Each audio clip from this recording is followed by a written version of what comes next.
Kebijakan populis pemerintah yang tidak realistis dinilai menjadi salah satu variabel utama di balik ambruknya indeks harga saham gabungan.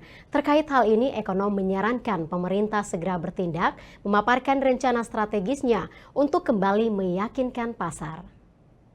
Setidaknya ada 3 variabel utama telah memberi andil dalam tren penurunan indeks harga saham gabungan yang terjadi secara konsisten sejak 6 bulan silam, seperti yang diutarakan oleh ekonom Universitas Paramadina, Wijayanto Samirin, dalam dialog program Bursa Pagi-Pagi.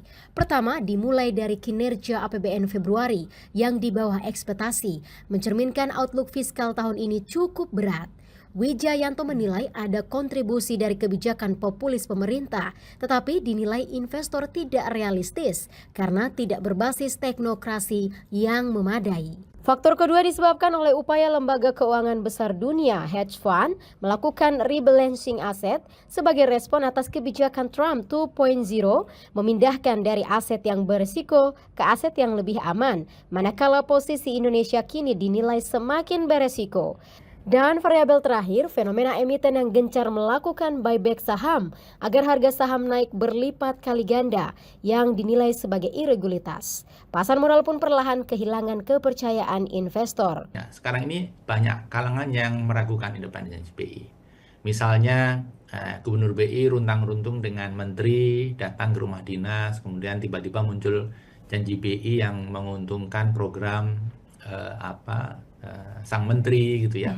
Ini hal-hal serius dibahas sambil ngopi di rumah, itu bukan BI banget gitu ya. Nah, atau ketika BI siap menjadi pembeli di pasar sekunder obligasi SBN 3 juta rumah. Ini juga betul-betul di luar kebiasaan ini. BI berposisi sebagai standby buyer walaupun di pasar sekunder. Nah, ini investor yang paham dengan keadaan, biasanya investor besar itu sangat concern. Jadi tadi Wijayanto menilai publik tengah menanti-nantikan kebijakan rencana strategis pemerintah yang akan dilakukan tahun ini yang komprehensif, koheren dengan teknokrasi yang bagus, dipaparkan secara kredibel untuk kembali meyakinkan masyarakat.